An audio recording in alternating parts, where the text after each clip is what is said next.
of the blue corner, who takes the lead road, your best game is 50% of the countdown. He's 31 years old, official weight 75.8 kilos.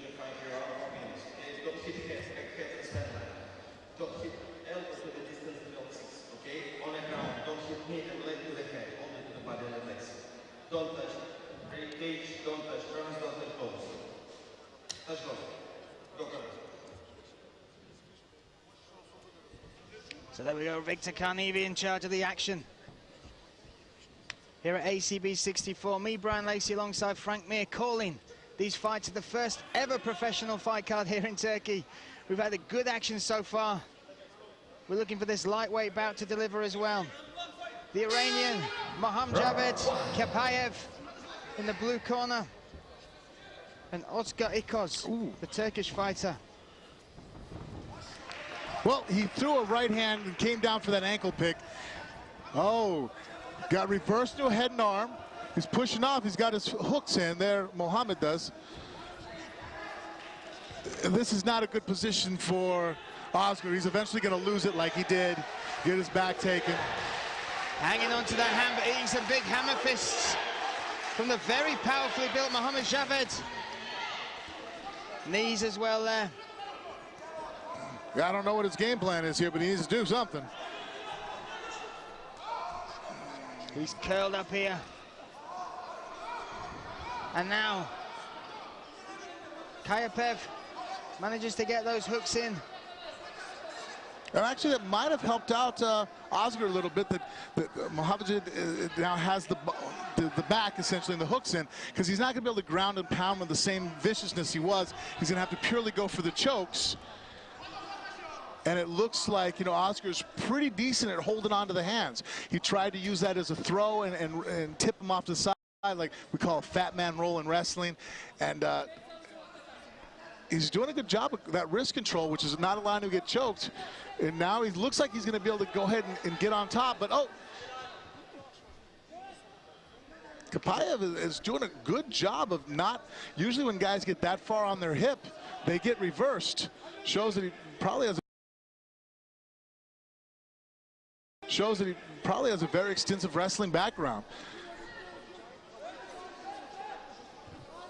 And again, but right now, Özgür needs to let go of that arm, and he was in a position where he could suck his right elbow out. See if he does it here. No, he loves holding on to that hand. He's going for a Kimura. Looking to lock it up from there. No, he's not going to finish there. But Kapayev, like glue, just sticking to him.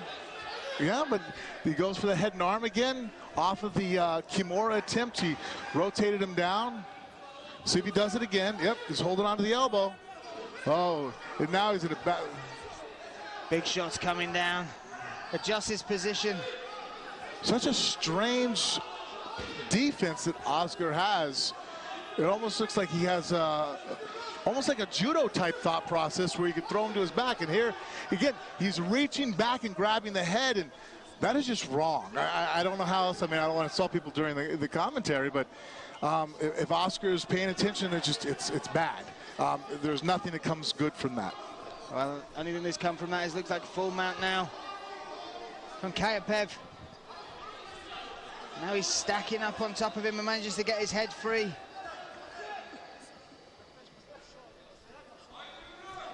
Warning against the back of the head shots there. Well, and now he has to do something to show he wants to fight.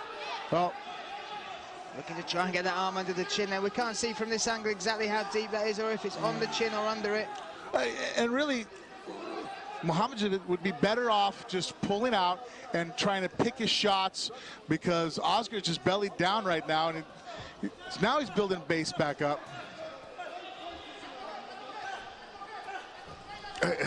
Turns into it again, and now he's trying to throw him from his back. Özgür was like, see how he's holding himself on his back by using his left arm to wrap around the neck of Mohammad. Like, again, now he's gonna try to muscle him over the top.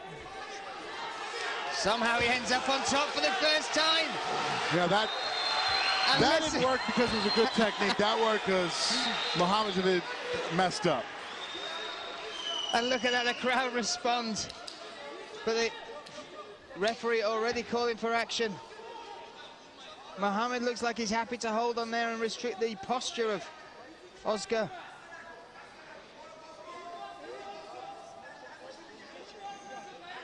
Okay, there's no action. Stand him up. There we go. I think he heard you. Yep. He saw my evil intent over here. Like, come on, man. This is boring. Let's see some fighting. And they reset, they touch gloves. You can see the fatigue from just battling for those strange positions on Oscar. How much is deep breaths? That's the thing. You can do unorthodox stuff, and sometimes because it's unorthodox, it could work. Ooh. But it's fatiguing because it's not technically and mechanically correct. There's a reason why we do things a certain way. There we go. We hear the bell for the end of the first round. An interesting first round, to say the least. Some positions you only really see in yoga. But both fighters make it back to their stools. They'll have to reset, realign, make those adjustments for this second round. Mohammad looks like he's technically the better ground game, better wrestler. Yes, more solid foundation, controlling his balance, looking where to be. Here he goes with the, looked like it was doing a double, but he, you know, and that was the end of the round there. It almost got reversed. A lot of things Oscar's going for, almost more like judo type of throws. You can grab a kimura like that and hip throw an uchimata, because in judo, if you hit your back on the mat, I get my ippon, right? My one, you know, my point. Or, but if I fail, then I can belly down, and then they're going to restart us up on our feet for another throwing match. That's not what we're doing here. So some of his game needs to be adjusted for the rules of MMA and realize that, okay, that effort to, you know, is not going to, you know, gather you a huge amount of reward for what you're doing.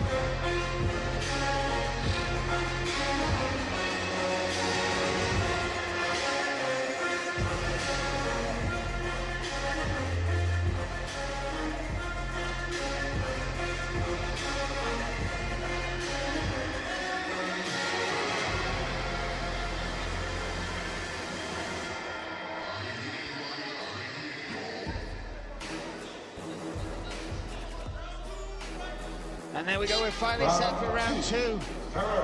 They got an extra little bit of a breather there. Both fighters had to be wiped down for too much water. Oh, he's locking up a guillotine. And again, he's just wrapping on the head again. I think he's going to try to throw Mohammad again over the top. It might actually work out for him here. There, that's the correct thing Mohammad did, was throwing him down to the back. He needs to just keep a good base. Right, he's about to have the mount if he just lifts that leg up a little higher. Right now he has basically a three-quarter mount, we call it, when, you know, in jiu-jitsu it works to hold someone's leg like that because you nullify them getting that 4 points. But really in MMA, it's actually great that the guy, oh, he's going, maybe, does he know the head and arm choke? We shall find out if he can move that arm across to the other side of his head. He could possibly lock that up. But you can see the intent from Mohammad there. He knew he's got this, the grappling advantage, and went straight there. And the frustration on Oscar's face was prevalent straight away. You could see that big sigh. And he has an arm bar if he wanted. He pop the head off. And really, I mean, Oscar has a lot to work on the ground here because of the things he's going for. He's only still has an arm right now because Mohammad is also, this is his pro debut. He needs to not wrap the head like he's doing, it has been doing. It gets you in nothing but gets you in trouble. Somebody a little bit more skilled and savvy with their groundwork would have already taken his arm home. Well, you can see the wrestling base that Mohammad certainly possesses, and that is a great base to move into jiu-jitsu with, so time for growth. Well, I mean, he's in position, Mohammad is, to finish this fight. He's got deep hooks, legs are elevated off the ground. He just needs to be cautious about hitting the back of the head. If you hear, just aim for the hands. You know, the referee doesn't know. I mean, yeah, nice, he's not fighting back. I'm surprised the referee hasn't said something to him about it. He's just stretch him out again, get underneath the elbows, Mohammad does. He's riding way too high. grab the elbows and pull. Nope. Wow. But look he at was that. out, and he goes for the head and arm again.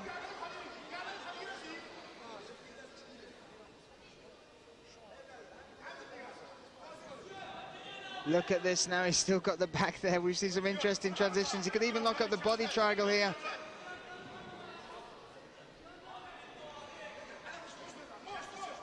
But Oscar is... Oh, no, he's not. It's across the face there.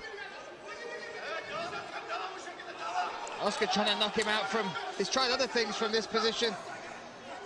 Now this is just like a neck crank.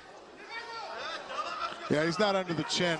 But the fact that Oscar's not doing anything to defend it, he might get put into it deeper and deeper. I don't know. Yeah, I mean, this is Mohammad. His head's on the wrong side. If you want to choke somebody, your arm has to be in the opposite side of your ear. If your right arm's choking, that means your right ear should be against his left ear. And the fact that he's in the wrong place is why he can't effectively put pressure and wrap that neck. But if he could just muster up a couple punch combination here. Well, nice knee to the kidneys that as was well. actually nice. Oh, I like you that. can see that really hurt. Oscar, he wilted a little bit there. Throw with the left hand. There we go. Left hand shots. Left hand shot. Nope, we're not going to go for the left hand.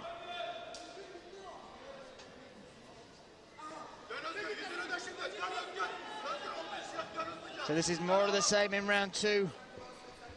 Mohammad Javed showing dominance over his opponent in the grappling exchanges, but there's no lack of heart in Oscar Ikos. He's still there, he's still fighting, giving his corner thumbs up to let him know he's still in the game, but he's got to survive this round and then come out with something very, very special in round three if he's going to take anything away from this this pro debut. This is third pro fight in the pro ranks. And the fact that he does have that intention to go for that standing Kimura, right here he's going for, he has some pretty unorthodox submission attempts, and they're not things that I would ever have my fighter or as a fighter would do at the beginning of a fight or while I'm winning a fight. But if you're behind, that's like the Hail Mary kamikaze type of approach. He very well could pull this off in the third round, because sometimes those both fighters not realizing where they are. What? Okay. And there we go. We will see round three. Both fighters exhausted visibly by that. And I could almost feel the exhausted frustration from Frank Mir beside me. But you can see the opportunities there for finishes. You can see them for escapes. But they're just not capitalizing. They just don't quite have the developed martial arts game as it sits. No. Here he sees in top position. Mohammad he's doing the shot, you know, he's punching, but he just doesn't. Yeah, I don't know why he's switching off there.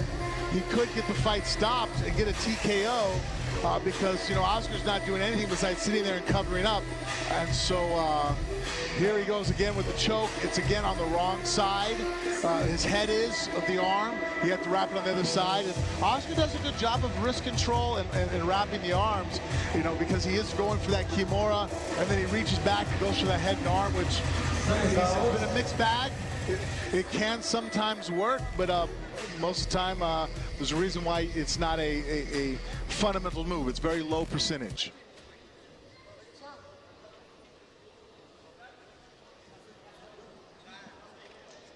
So we are set for round three here in this lightweight bout. Mohammad Javed, the Iranian, made the trip here to Turkey for his pro debut in the blue corner, and Oscar Ikos, so far undefeated, 2-0 in his pro MMA career, but we'll have to do something extremely drastic and different to take the victory here. Already moving slightly different, but got to be wary because we know what Mohammad Javed's going to do. He's going to do exactly this. Whoa! Yeah, he went for a head and arm toss, and it's a slip throw if this was freestyle wrestling, but it's not freestyle wrestling, and so he's just sitting there covering up. Big shots to the kidney there. It's straight back to Groundhog Day for Oscar Ikos in this position again, struggling to break free just of the contact that Mohammad Javad's able to make with him.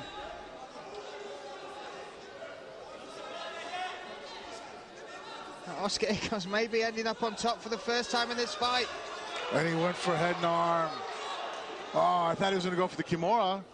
And seems to have like a headlock. Maybe he has one phenomenal submission here from the head and arm position. I mean, there are, you know, there are moves that can work there. It's just... But gave up his position there, trying to get something. But maybe just having that opportunity and the amount of time he had in this round, should have capitalized on that. Well, I mean, you could go for that arm lock. There's a shoulder lock there. I think they call it some gyms call it the telephone, you know. It could be a vicious shoulder lock that you can do from the head and arm. If you can push the arm across, you can crank. I've seen Boss Rutan finish guys that way. You know, you get the hand on the thigh, you can grab the leg, but so far I haven't seen Oscar. Oh, armbar? No, he's out. Signs that he's still looking for something, trying to make something happen in this third and final round. But, and see there, it's like he wraps something up and it goes too far gone where the submission's gone, but he still holds it and ends up in bad position as such. It feels to me like if Mohammad Javad just postured up and rained down a few shots, the referee may stop this, because when he's been in these positions before, the only defense he's had is holding his hands to the side of his head. Yeah, this isn't considered effective fighting, and the referee, like right here, Mohammad, just keep throwing the shot, keep throwing them. Pick up the pace, exactly. Yeah, just pick up the pace. Perfectly said, man. Pick up the pace. That's what's missing right now. See, he throws a shot and then stops, okay? It isn't even like he has to worry about holding him down. And then now he stops again. Taking some instruction from his corner there. They're asking him to do that. You can see the intent. They want him to. But I think the referee is starting to. I don't think anybody can complain if they stopped it right now. Nice knee to the body there.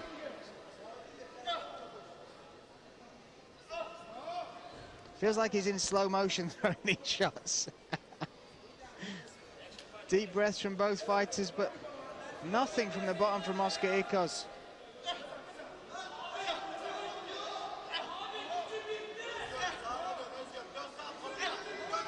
You think if I said it loud enough, the referee will listen to me and stop the fight? Help us out. With a man of your size, if you say anything, you'll do it. But look at this, there's been no defense, no movement at all. And now he's picking up the pace. There we go. Just don't even throw them hard so you don't get yourself tired. Just keep throwing. Just keep throwing. Keep throwing. Now the referee is giving instruction. This could be it. This could be the end. The fighter from Iran is throwing as many shots as he can.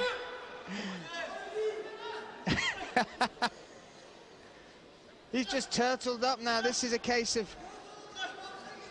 And they're right in front of us as well. There's nothing come from Oscar Ikos for the last 2-3 minutes. No, he's just covered up. He's showing no intelligent defense, and typically... And no movement from the fight hips, should nothing. be stopped. No, not now. Yeah, typically when the guy covers up and just is getting hit this many times. There we go. Oh my goodness. It's done. It's done. He gave the referee absolutely no choice. Oscar Ikos went belly down. His ACB gloves took as many punches as all the fights taking place so far this evening. He just showed no intent to fight back out of that position. He showed no trying to reverse. And the referee gave him every opportunity. Absolutely, I mean, every chance he to can't do go home something. and sit there and feel like anything was stolen from him. He's shown no intent, no desire to try to, you know, lack of technical know-how. There was nothing there for him to try to get back out of it. So that's what we saw there. The referee was left in no position. You can't just cover up and keep taking shots. They call the fight. So there we have it. We will hand it to our MC for this evening to give us a decision. Alexander Zabrovsky. We